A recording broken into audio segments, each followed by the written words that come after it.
So finally भारतीय Airtel ये जो कंपनी है वो ट्रैक पे आती हुई नजर आ रही है हमें।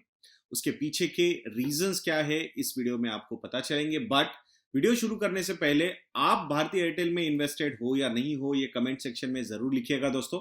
और क्या लेवल पे आपने भारतीय एयरटेल में एंट्री ली हुई है, बिकॉज एक काफी लंबे समय के लिए स्लगिशनेस से जा चुका है ये पर्टिकुलर काउंटर, ये पर्टिकुलर कंपनी, ये particular stock.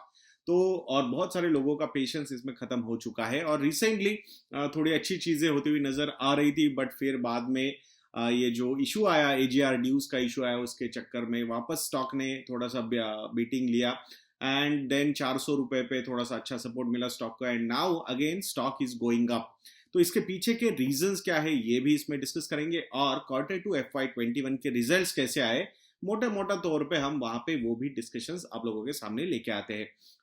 But comment section में लिखना मत भूलिएगा दोस्तों कि क्या लेवल पे आपने भारतीय एयरटेल में एंट्री ली हुई है और कितने सालों से या कितने महीनों से, कितने क्वार्टर से आप इसमें इन्वेस्टेड हो। तो आइए वीडियो शुरू करते हैं।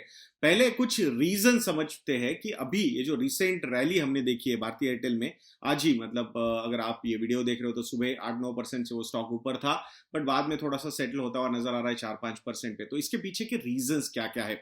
उसका सबसे बड़ा रीजन अगर आप देखोगे तो NACL की वेबसाइट पे अगर आप जाके देखोगे तो भारतीय एयरटेल में जहां पे फॉरेन इन्वेस्टमेंट 74% तक हो सकते थे, तो वो that particular percentage went down to 49%। और इस चक्कर में MSCI यानी कि मॉर्गन स्टैनले के जो इंडाइसेस होते हैं, जो इमर्जिंग मार्केट इंडाइसेस वगैरह ये डेवलप करते हैं, वहां पे भारतीय एयरटेल का जो वेटेज है वो कम हो गया from 3.5% to 1.8%। But now on this NACL website Bharatiya Airtel में 100% तक फॉरेन इन्वेस्टमेंट हो सकती है।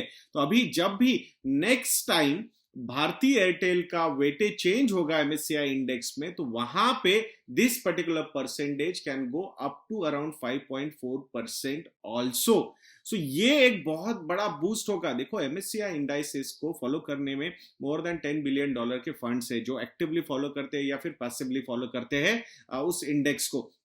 तो वहां पे कुछ इंस्टीट्यूशनल इन्वेस्टर्स ओवरवेट भी हो सकते हैं भारतीय एयरटेल इस स्टॉक पे, एंड दैट्स व्हाई एक नया इंटरेस्ट बनता हुआ नजर आ रहा है among institutional investors, specifically foreign institutional investors. तो यहां पे इस काउंटर की री रेटिंग आगे जाके हो सकती है। तो ये आज जो रैली होती हुई नजर आ रही है उसके पीछे का सबसे बड़ा रीजन है।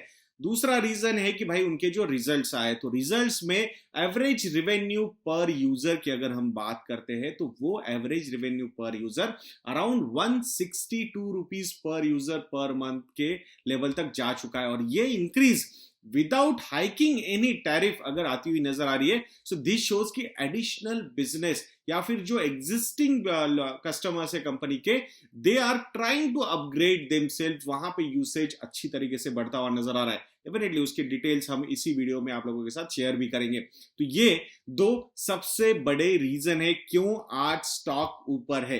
तो आप अगर सिर्फ यही देखना चाहते थे कि भाई आज स्टॉक ऊपर क्यों है, तो ये सबसे बड़े दो रीजन है, that's why the stock is up. Now we will start analyzing the Q2 FY21 results of Bharti Airtel. तो यहाँ पे दो तरीके से ये रिजल्ट्स देखे जा सकते हैं, एक है कंसोलिडेटेड रिजल्ट्स और दूसरे है स्टैंड अलोन। कंसोलिडेटेड मतलब कि साउथ एशिया में भी है, श्रीलंका वगैरह मार्केट्स में भारतीय एयरटेल, अफ्रीकन मार्केट्स में भी भारतीय एयरटेल है, इंडियन मार्केट में भी है। तो ये सबके रिजल्ट्स मिला के जो रिजल्ट्स दिखाए जाएंगे उसको कंसोलिडेटेड रिजल्ट्स बोलते हैं। तो वहां पे रेवेन्यू ग्रोथ जो है कंपनी की वो 22% की है। Last year same quarter the total revenue was 21,131 crore rupees and now it is at 25,785 crore rupees।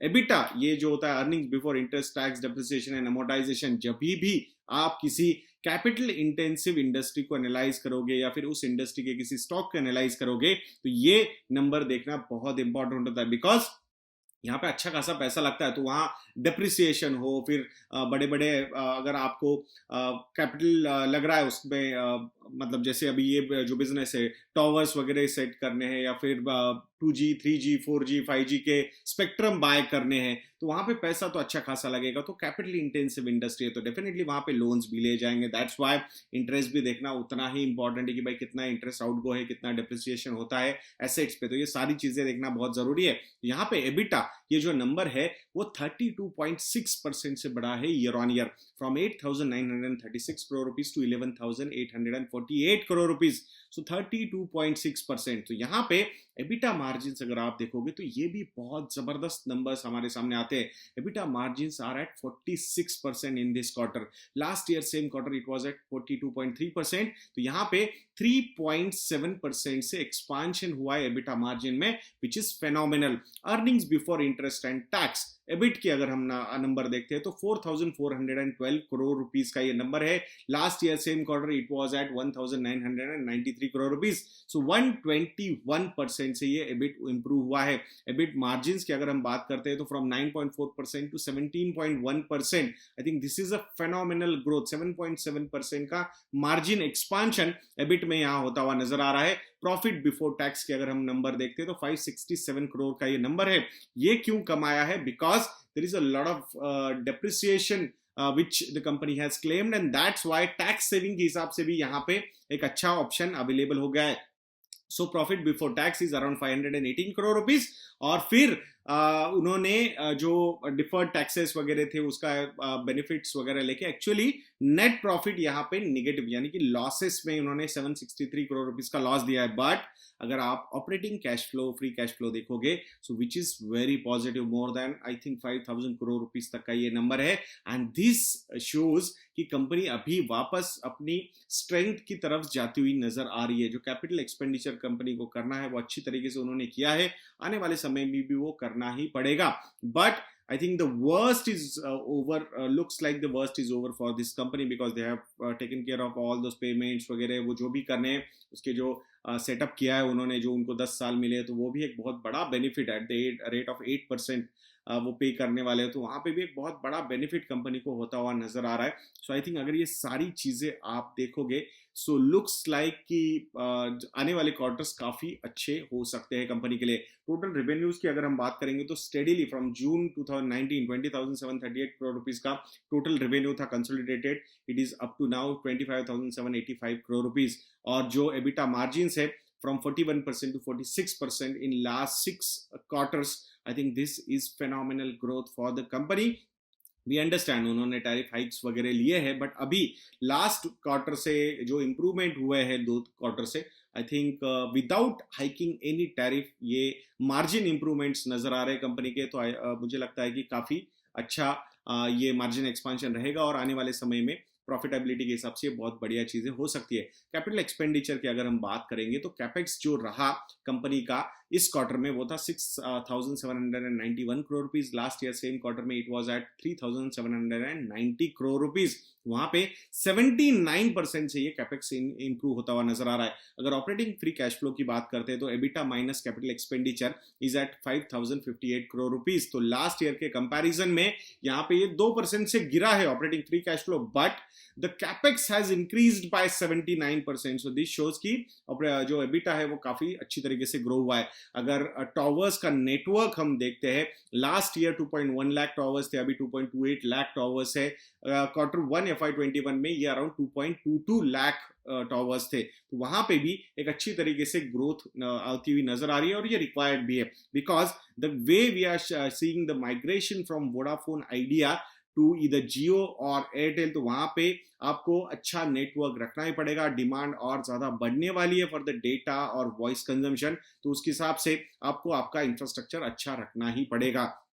Now the next one is stand alone जो नंबर्स है कंपनी के, यानी कि इंडिया बिजनेस कैसे परफॉर्म करता है आ रहा है. तो इंडिया बिजनेस में रेवेन्यू अगर आप देखोगे तो 22% से ग्रो हुआ है from 15,300 crore to 18,700 crore rupees. EBITDA has increase by 36% from 6,300 crore rupees to 8,600 crore rupees almost. EBITDA margins have improved by 4.6% from 41.2% to 45.8%. तो even India margins are also looking that healthy. EBIT अगर आप देखोगे तो 5 टाइम्स से ये एबिट बढ़ा है, earnings before interest and taxes, from 488 crore rupees to 2,440 crore rupees. EBIT margin has increased by 9.8% as expected, from 3.2% to 13%, and capital expenditure in India business has increased 2 times from 2,747 crore rupees to 5,590 crore rupees. और यहाँ पे operating free cash flow अगर आप देखोगे तो it is down by 16% as expected because the capital expenditure is up by 2 times, मतलब more than 2 times ये capital expenditure बढ़ता हुआ नजर आ रहा है, तो ऑटोमेटिकली इसी का impact operating free cash flow पे होगा ही होगा. But there is no problem. I think capital intensive industry है और रिक्वायर्ड भी है, because they are getting good amount of new customers also here. Now अगर ये बिजनेस को हम थोड़ा डिवाइड करते हैं तो 2 टाइप के बिजनेसेस है भारतीय एयरटेल के. एक है B2C business which contribute 75% to the revenue, and B2B में आता है 25%. So B2C 75% and B2B 25%. तो ऐसा मोबाइल सर्विसेज से आता है 13,832 करोड़ रुपीस का रेवेन्यू. होम सर्विसेज से आता है 587 करोड़ रुपीस का revenue, and digital TV services से आता है 755 करोड़ रुपीस का रेवेन्यू. एयरटेल बिजनेस से आता है B2B में 3,582 करोड़ रुपीस का रेवेन्यू, एंड टावर इंफ्रास्ट्रक्चर से आता है 1,366 करोड़ रुपीस का रेवेन्यू. तो ये सारा रेवेन्यू अगर हम जोड़ेंगे तो 20,000 के ऊपर जाएगा. फिर आप बोलोगे सर ये कैसी बातें कर रहे हो, अभी तो आपने बताया 18,000 करोड़ रुपीस का रेवेन्यू था, फिर ये 20,000 करोड़ रुपीस का रेवेन्यू कहां से आया? सो बॉस यहाँ पे इंटर सेगमेंट के भी रेवेन्यूज अलग अलग दिखाए जाते हैं. तो अगर इंटर सेगमेंट आता है, मतलब एक ही जगह पे एक कंपनी दूसरी या एक वर्टिकल दूसरे वर्टिकल को सपोर्ट कर रहा है, तो वहां पे ये भी रेवेन्यू पकड़ेगा और उसका भी अलग से पकड़ा जाएगा. तो उस हिसाब से अगर हम उसको मतलब एक जगह पे डालेंगे तो आई थिंक फिर वो 18,000 दिखेगा कंसोलिडेटेड बिजनेस पे. सेम लाइक आईटीसी में भी यही होता है बहुत बार. अगर आप पूरे सेगमेंट्स का कैलकुलेशन करोगे तो टोटल रेवेन्यू मैच नहीं होगा, तो there is an inter segmental revenue which we need to reduce. तो वही चीज यहाँ पे आप लोगों ने भी करनी चाहिए. अगर इन बिजनेसेस में बात करते हैं तो सबसे हाईएस्ट एबिटा मार्जिन वाला बिजनेस कोई है तो वो है डिजिटल टीवी सर्विसेज विथ 70.9%. उसके बाद आता है होम सर्विसेज 58.3%. देन आता है टावर इंफ्रास्ट्रक्चर विथ 52.6%. उसके बाद mobile services 42.6% and then Airtel business 37.3%. तो ये इनके एबिटा मार्जिन के हिसाब से ये सारी चीजें हैं. बाकी ओवरऑल अगर आप देखोगे एबिटा मिक्स में 65% is contributed by mobile services, 4% by home services, 6% by digital TV services, 15% by Airtel business, and tower infrastructure is contributing 10% to the EBITDA mix. तो ओवरऑल ये इनका सेगमेंट मिक्स है for this particular quarter. Now customer base के बारे में बात करेंगे, because you must be interested in this कि भाई ओवरऑल कैसा है कस्टमर बेस. तो मैं पूरे कंसोलिडेटेड बिजनेस का कस्टमर बेस आपके सामने रखता हूं. तो इंडिया में 30.47 करोड़ थे Q2 FY20 में, और अभी जो नंबर है कस्टमर बेस का वो है 32.6 करोड़. तो 5.2% ईयर ऑन ईयर इंक्रीज हुआ है. आप लोगों को लग रहा होगा यार इतना तो ये इनकरेजिंग नहीं है. यू नीड टू अंडरस्टैंड कि ये नीचे जाके वापस ग्राफ ऊपर आना शुरू हो चुका है. So that is a positive sign for the company.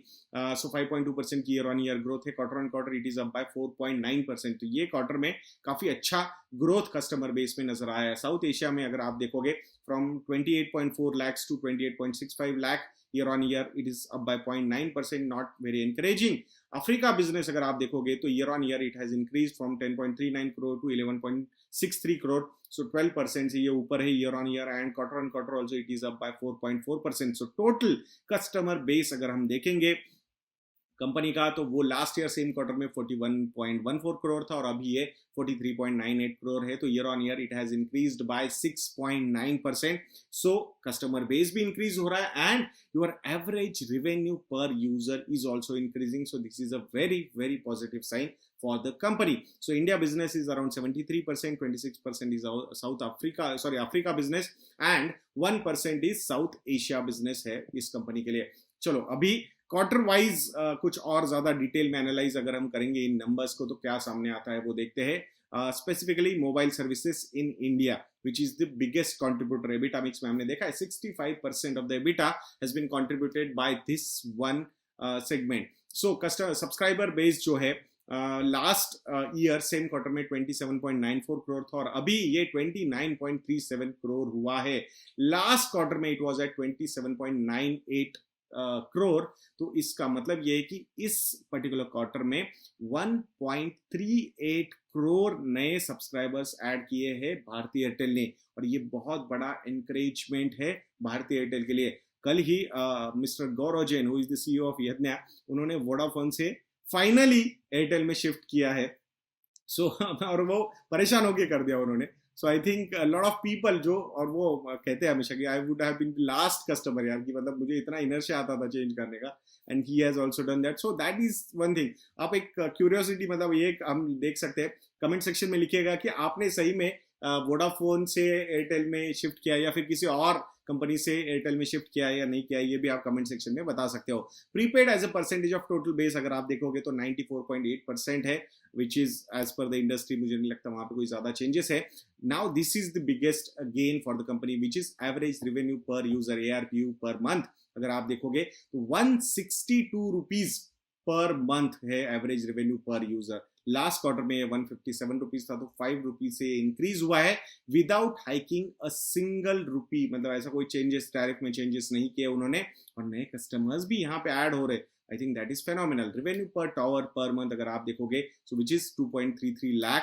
Last year same quarter में 1.95 लाख था, लास्ट क्वार्टर में 2.21 लाख था। Voice on network that is crore minutes per day की अगर हम बात करेंगे तो ये भी 860 करोड़ मिनट्स पर डे है। यहाँ पे भी लास्ट ईयर के कंपैरिजन में the growth is phenomenal, close to 20% की ग्रोथ यहाँ पे नजर आ रही है। वॉइस यूसेज पर कस्टमर की भी बात करोगे तो 1005 मिनट्स का है, लास्ट ईयर ये 848 मिनट्स था।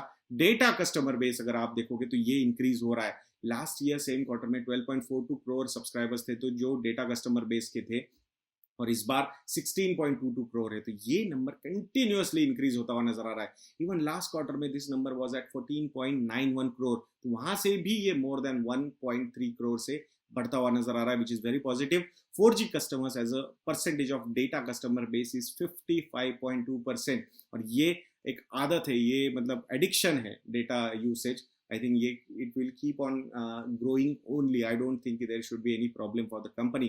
बाकी total GBs on network, that is wireless data consumption in crore GB अगर आप देखोगे, so वो भी 482 करोड़ GB था लास्ट ईयर सेम क्वार्टर में, ये अभी 764 GB है, करोड़ GB है। लास्ट क्वार्टर में भी ये 724 करोड़ GB था, तो वहां से भी अच्छा खासा इंप्रूव होता हुआ नजर आ रहा है। Per capita data consumption GB per month अगर आप देखोगे तो that is at 16.41 GB per month. Last year it was at 13.11 GB per month. But Q1 FY21 में ये थोड़ा सा ज्यादा था 16.65 because it was a most of the time it was a lockdown, तो वहां पे कंजम्पशन बढ़ता हुआ ऑब्वियसली वो होने वाला था। बट अभी भी आई थिंक वो 16 के ऊपर अगर GB पर मंथ का कंजम्पशन है तो I think this is also quite phenomenal for the company. So यहाँ पे आई थिंक कंटिन्यूस बेसिस पे इनके जो कस्टमर्स वगैरह ऐड हो रहे हैं, एवरेज रेवेन्यू पर यूजर इंक्रीज हो रहा है। आई थिंक ये आने वाले समय में एक बहुत ही बढ़िया अर्निंग विजिबिलिटी एंड अर्निंग्स में ग्रोथ की विजिबिलिटी दिखाता हुआ नजर आ रहा है। एक चीज हमने याद रखनी चाहिए यहाँ पे कि भारती एयरटेल ने एक विजन दिया है कि आने वाले 2-3 सालों में they would like to see the average revenue पर user to the tune of 300 rupees, more than 250 to 300 rupees. अगर वो पर्टिकुलर चीज अच्छी तरीके से इंप्लीमेंट होती जाती है by giving good service and customer satisfaction, so I think it will not be difficult for the company to keep on increasing, because Jio is also focusing on profitability rather than कि भाई competition को वहां पे खत्म करना है। तो उस हिसाब से I think good days are ahead for telecom sector. तो डेफिनेटली ये पर्टिकुलर कंपनी आपके रडार पे होनी चाहिए। सो इफ यू फील कि we are doing a good job तो जरूर हमारी वेबसाइट investindia.in को विजिट कीजिएगा दोस्तों। वहां पे हमारे रिसर्च प्रोडक्ट्स है, स्टॉकोमीटर प्लस हो या फिर हमारा म्यूचुअल फंड या MF ये प्रोडक्ट हो, या रेडीमेड पोर्टफोलियोज अगर आपको चाहिए, मॉडल पोर्टफोलियोज हमने वहां पे रेफरेंस मॉडल पोर्टफोलियोज डेवलप करके रखे, तो ये सारे सब्सक्रिप्शंस आप ले सकते हो। इसके रिलेटेड कुछ क्वेरीज है आपके कि भाई बाय करने से पहले कुछ क्वेरीज है आपके रिगार्डिंग दीज रिसर्च प्रोडक्ट, तो you can call us, you can email us, will be more than happy to help you on these fronts. तो ऐसे वीडियोस के लिए हमारा चैनल देखते रहिए दोस्तों, और नेक्स्ट वीडियो तक के लिए मुझे आज्ञा दीजिए। जय हिंद।